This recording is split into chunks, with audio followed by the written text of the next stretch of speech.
ఈ కూటమి ప్రభుత్వం చెప్తున్నటువంటి కాకి లెక్కలను చూసి ప్రజలు కూడా ఆశ్చర్యపోతున్నారు.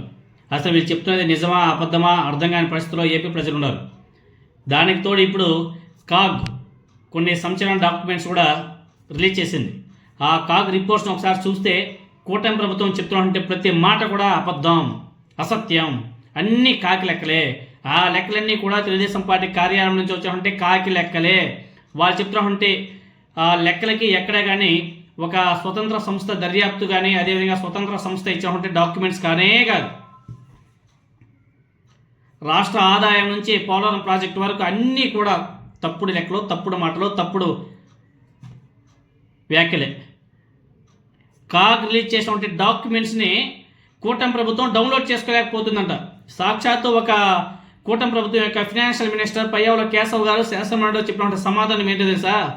కాగ్ రిపోర్ట్స్ మేము డౌన్లోడ్ చేయలేకపోతున్నాం అని చెప్పేసి మాట్లాడతారు. ఒక ఫైనాన్షియల్ మినిస్టర్గా ఉన్నటువంటి వ్యక్తి మాట్లాడే మాటలు ఇవి. కాగ్ రిపోర్ట్స్ వాళ్ళ వెబ్సైట్ నుంచి డౌన్లోడ్ చేసుకోలేకపోతున్నారంట. వీళ్ళు డౌన్లోడ్ చేసుకోలేకపోతున్నారు కానీ అపోజిషన్ వైఎస్ఆర్ కాంగ్రెస్ పార్టీ నాయకుల చేతుల్లో కాగ్ రిపోర్ట్స్ ఉన్నాయి. మరి వాళ్ళు ఎలా డౌన్లోడ్ చేసుకున్నారు? వాళ్ళకి డౌన్లోడ్ అయింది, మీకు డౌన్లోడ్ కాలేదా? మిగతా రాష్ట్రాలందరికీ కూడా డౌన్లోడ్ అయింది, ఈ కూటమి ప్రభుత్వ నాయకులకి అదేవిధంగా మినిస్టర్స్కి ఎవరు కూడా డౌన్లోడ్ కావడం లేదా? ఎందుకు ఇలా తప్పుడు మాటలు, తప్పుడు వ్యాఖ్యలు ఎందుకు మాట్లాడుతున్నారు? కాగ్ రిపోర్ట్స్ డౌన్లోడ్ చేసి పెట్టుకుంటారు కానీ అదేవిధంగా అసెంబ్లీలో చూపిస్తే అన్ని నిజాలు కూడా బయటపడిపోతాయి, పరువు పోతుందని చెప్పేసి వాటి అన్నింటిని కూడా దాచే క్రమంలో ఇలా తప్పుడు మాటలు, తప్పుడు లెక్కలని కూడా చెప్తున్నారు. పోలవరం పనుల్లో 2017-2018లో చంద్రబాబు నాయుడు గారి ప్రభుత్వం పాల్పడిన తప్పిదాల వల్లే డయాఫ్రామ్ వాల్ దెబ్బతినడంతో పాటు పెను విధ్వంసం చోటు చేసుకుంది అని చెప్పేసి CAG controller and auditor general CAG తేల్చి చెప్పింది. ఈ పాయింట్ చాలా ఇంపార్టెంట్, ప్రతి ఒక్కరు కూడా తెలుసుకోవాల్సిన అవసరం కూడా ఉంది.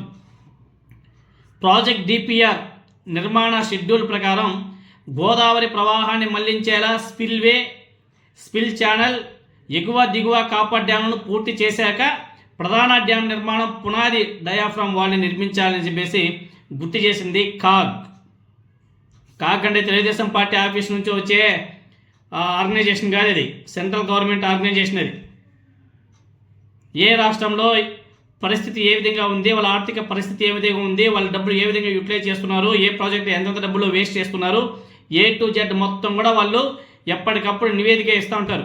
దాంట్లో భాగంగానే ఇప్పుడు కాగ్ వాళ్ళు వాళ్ళ వెబ్సైట్లో కూడా ఆంధ్రప్రదేశ్ ఆర్థిక పరిస్థితి గురించి డాక్యుమెంట్స్ అన్ని కూడా వాళ్ళ వెబ్సైట్లో పెట్టారు.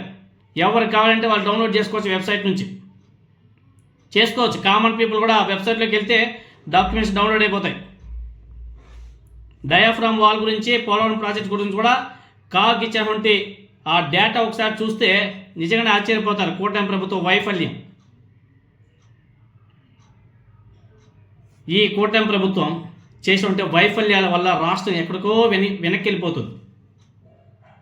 అసలు పోలవరం ప్రాజెక్ట్ దానికి విరుద్ధంగా స్పిల్ ఛానల్, ఎగువ దిగువ కాపర్ డ్యామ్ను పూర్తి చేయకుండానే ప్రధాన డ్యామ్ పునాది డయాఫ్రామ్ వాల్ పనులను 2017 అంటే చంద్రబాబు నాయుడు గారు ముఖ్యమంత్రిగా ఉండగా 2017 ఫిబ్రవరిలో 399.77 కోట్లతో ప్రారంభించి 2018 జూన్ నాటికి పూర్తి చేశారని చెప్పేసి కూడా పేర్కొంది. ఎంత అర్జెంటుగా చేశారో చూడండి. 2019 వర్షాకాలం ప్రారంభానికి ముందే ఎగువ దిగువ కాపర్ డ్యామ్లను పూర్తి చేయాలనే లక్ష్యంతో 2018 నవంబర్లో పనులు చేపట్టారంట. కానీ నిర్వాసితులకు పునరావాసం కల్పించకపోవడంతో ఎగువ కాపర్ డ్యామ్కు ఇరువైపులా 600 మీటర్ల వెడల్తో ఖాళీలను కూడా వదిలేశారంట. ఎంత దౌర్భాగ్యంగా పరిపాలించిందో కూడా ప్రభుత్వం ప్రతి ఒక్కరు కూడా తెలుసుకోవాలి. దీంతోనే 2400 మీటర్ల వెడల్తో ప్రవహించాల్సినటువంటి గోదావరి వరద ఎగువ కాపర్ డ్యాంలో వదిలినటువంటి 600 మీటర్ల ఖాళీ ప్రదేశంలో కుసించుకుపోయి ప్రవహించాల్సి వచ్చింది. ఫలితంగా వరద ఉధృతి మరింత పెరిగే డయాఫ్రామ్ వాల్ కోతకు గురై దెబ్బతింది, డ్యామేజ్ అయింది అని చెప్పేసి కాగ్ రిపోర్ట్ చెప్తున్నాయి. డయాఫ్రామ్ వాల్ కూలిపోవడానికి కారణం నారా చంద్రబాబు నాయుడు గారి యొక్క చేతగానితనం, కమిషన్లకు కక్కుర్తి పడి చేసినటువంటి పనేది. అందుకే ప్రధాని మోదీ గారు కూడా 2019లో చంద్రబాబు నాయుడు పోలవరం ఏటీఎం అని చెప్పేసి మాట్లాడడానికి కారణాలు ఇదే. ఇప్పుడైతే మళ్ళీ దొందే అయిపోయింది అనుకో. ప్రధాన డ్యామ్ గ్యాప్ 2లో భారీగా కోతకు గురింది అని చెప్పేసి కూడా చాలా స్పష్టం చేసింది. CAG.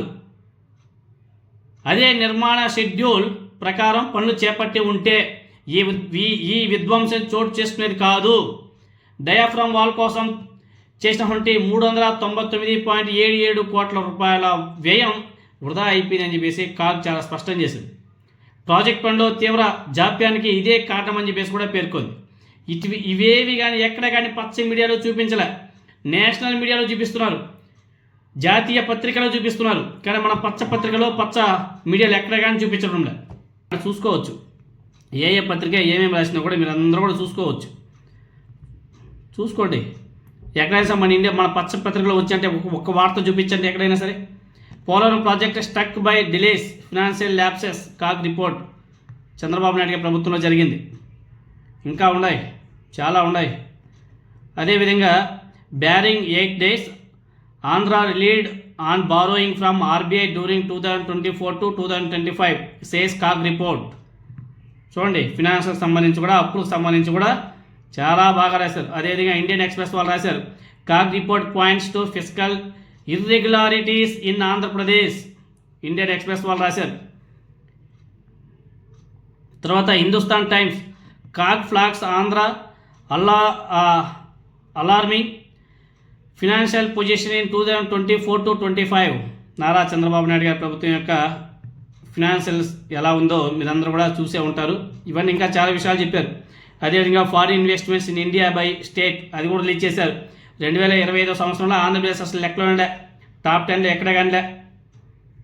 Foreign investments in India by state wise చూస్తే 2025కి ఆంధ్రప్రదేశ్ అసలు టాప్ 10లో లేదు. అది ఎక్కడుందో తెలియట్లే పాపం. ఇంకా మహారాష్ట్ర, కర్ణాటక, ఢిల్లీ, గుజరాత్, తమిళనాడు, హర్యానా, తెలంగాణ, ఉత్తరప్రదేశ్, రాజస్థాన్, జార్ఖండ్ టాప్ 10లో ఉండేవి.